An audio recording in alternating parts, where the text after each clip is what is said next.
we're all pretty used to things like loyalty programs and in-game currencies.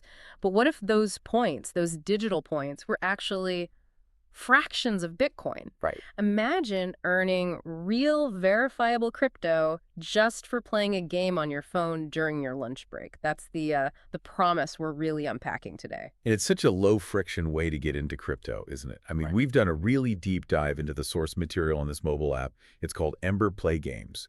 Win big. Developed by Ember Inc. That's the one. And the material is, well, it's pretty dense because this platform is trying to be two very different things at the same time.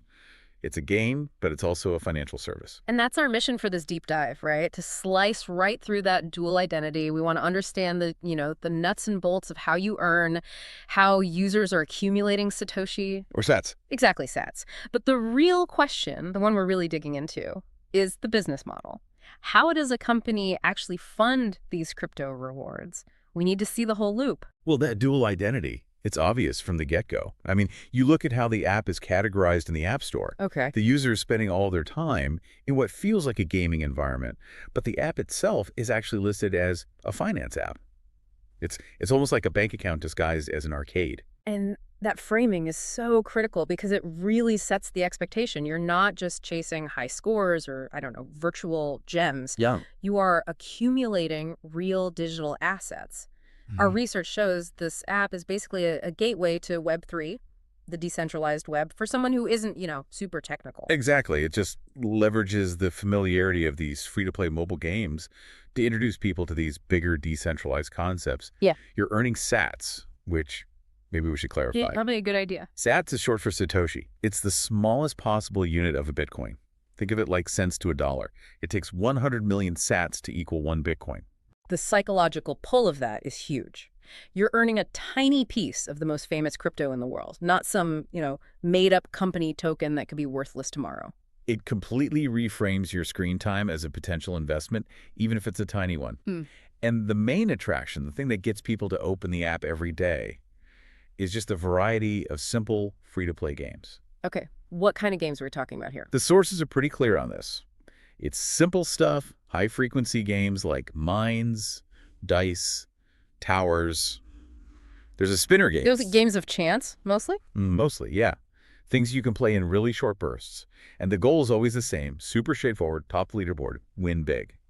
And those prizes, they're all paid out in sats. So I can just download this, play a few rounds of dice for free, and start stacking real Bitcoin, basically. That's the hook. That's the hook. That's the foundation. But it gets a lot more complex because there are other ways to earn. If the casual games get you in the door, the other stuff is designed to get you more committed. We found two really distinct active paths that go way beyond just playing for free. And the first one sounds like it actually takes some skill. The crypto tournaments. Right. This is where you have to use your brain, not just your tapping finger. Look, what do you do? In these tournaments, you're testing your actual knowledge of the crypto market. You pick a portfolio of real coins, Bitcoin, Ethereum, whatever, that you think will outperform other coins over a set period. Oh, so it's like fantasy football, but for crypto. It's exactly that, a fantasy league for crypto assets. The top performing portfolios, they win a prize pool of sats. It raises the stakes, and it rewards you for actually paying attention to the market. That makes a lot of sense. It keeps you engaged with the app's bigger mission, which is crypto finance. But this next part, this is where I think the strategy gets really interesting. The prediction markets. This is where the risk calculus totally changes. Because with the free-to-play games and sometimes the tournaments, you can get free tickets to enter. But the prediction markets, they want you to wager the sats you've already earned. Wait, so I spend a week grinding out the dice game. I earn, say, 500 sats. Yeah. And now the app is basically saying, okay, great job. Now bet those 500 sats on whether Bitcoin will close above $70,000 this week. Precisely. Or on sports or politics, anything with a clear outcome. You're using the value you've already earned, real Bitcoin, to gamble. It turns your rewards into these high-risk casino chips, all within their system. If you win, you can multiply your sats. If you lose, they get absorbed right back into the platform. That's brilliant. It's kind of a closed loop. It recycles the reward currency, gives you the thrill of gambling, but you never have to put in new money as long as you're willing to risk the time you already invested. It's a great way to minimize their payout liability while keeping you glued to the screen. But let's step away from the active stuff for a second, because they also have this feature that sounds like a complete freebie. They call it mining. Ah, yes, the classic set it and forget it pitch. So what does this mining actually involve? Because it's not like using my phone's processor to solve complex algorithms, right? Not even close. It's mining in name only. Yeah. Our sources show it requires zero specialized hardware, no active play. It's usually just tapping a button once every 24 hours. And that starts a passive trickle of sats into your account. It's a retention mechanic. It's purely a retention mechanic. Why would they give away money just for a daily tap? It sounds too good to be true. Because it solves the #1 problem for any mobile app, building a daily habit. Exactly. By offering you a tiny passive cut of the revenue, they pretty much guarantee you're going to open that app every single day. That daily check-in is the foundation for their entire monetization strategy. Okay, let's connect those dots then. The daily habit, the gaming. How does it all lead back to the economic reality? How does the app actually fund the win big part? Where's the cash coming from to pay out Bitcoin? Right, the funding mechanism. Yeah. It comes down to two very standard revenue streams for any free-to-play platform, and our sources confirm this. The company has to be making more money from these streams than they're paying out in sats. And stream #1, I'm guessing, is advertising. You got it. The app contained ads. It's the most reliable way to make money when you have a huge volume of daily users. And I bet they're integrated into the reward loops. Oh, very cleverly. For instance, sometimes you might have to watch a 30-second ad just to kick off that daily mining feature we mentioned. Of course. Or maybe you watch an ad to get a free ticket for a tournament. You're essentially trading your attention, your viewing time, directly for a chance to earn. And the second source of revenue. In-app purchases. And this is where we have to talk about the two different currencies in this ecosystem. There are sats, which are the reward, and then there are Ember tokens. Ah, the proprietary internal currency. Exactly. Ember tokens are what you can buy with real money, with cash. They're designed to monetize the most dedicated users. So if I buy these Ember tokens, what can I do with them? Are they just for show? No, they're purely tactical. The sources suggest you can use them to buy things like extra entries into the big tournaments, or maybe boost your odds in the prediction markets. They're the platform's main cash-generating tool, while sats are the main retention tool. It sounds like a really carefully managed economy. The external currency, the sats, gets you in the door. The internal currency, the Ember tokens, is how they get your money. That's a perfect way to put it. Yeah. Now, let's talk about the final hurdle for the user, actually getting their money out. The withdrawal. We know you can withdraw sats to an external wallet, but there are always strings attached. A minimum withdrawal amount, maybe a small fee. That's pretty standard stuff. Keeps you on the platform long enough to hit the minimum.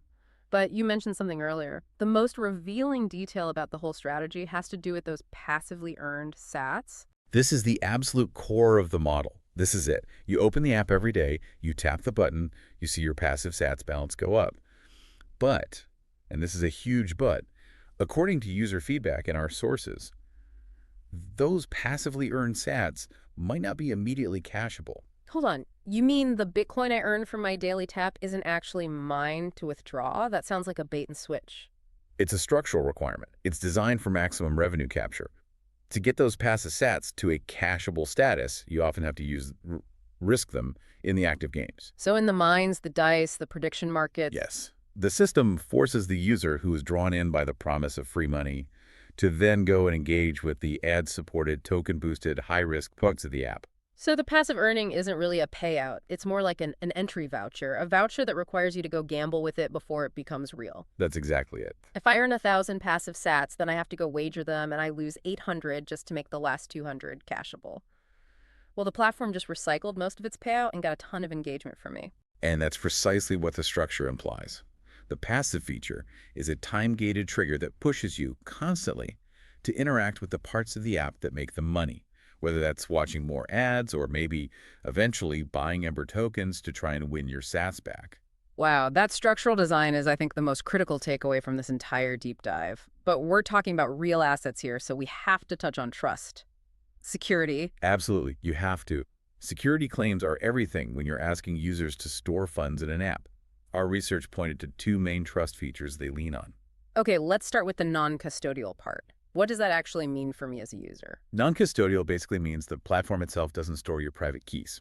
This is a huge, huge difference from a normal crypto exchange or a bank. You, the user, have sole control over your assets. So if the company goes under, my funds are still safe as long as I have my keys. In theory, yes. It's a big layer of security and self-sovereignty. Mm-hmm. It speaks directly to that whole Web3 ethos. Okay, and the second trust feature. That one relates directly to the games of chance. They claim to have a provably fair system. Which is a technical way of saying, we promise it's not rigged. Essentially, yes, but you can verify it. Mm. Provably fair is a crypto gaming standard. It uses cryptography to let you check, after the fact, that the outcome of a dice roll or a spin was genuinely random and not manipulated by the house. Which you'd need for trust, especially if you're asking people to risk the Bitcoin they just earned. It's non-negotiable. It's about guaranteeing transparency. So to bring this whole complex model full circle, we have an app using these fun, simple, risk-filled games to get users to earn Satoshi. And that whole machine is being funded by ad revenue and selling their internal currency, the Ember tokens. And critically, the way they structure the withdrawals. Specifically, that rule about passive sats having to be risked in active games, that ensures you have to commit a ton of time and take on risk before you see any real financial gain. The promise of passive income is really just a gateway to mandatory active engagement. And that leaves us with I think, a really provocative thought for you to take away. The initial pitch, the allure, is that earning Bitcoin is easy. It's free to play. Yeah. But once you understand that conversion requirement, you realize that the low barrier to entry is contrasted with a really, really high bar for withdrawal. And when you start looking around the whole Web3 ecosystem, you have to ask, how many other platforms are using this exact same structure? They market the easy passive mining to get you hooked, only to reveal that you have to actively engage and risk those earnings in their revenue-generating loops to ever see a payout. The cost of free Bitcoin might just be all of your free time. That's a model worth keeping a very close eye on.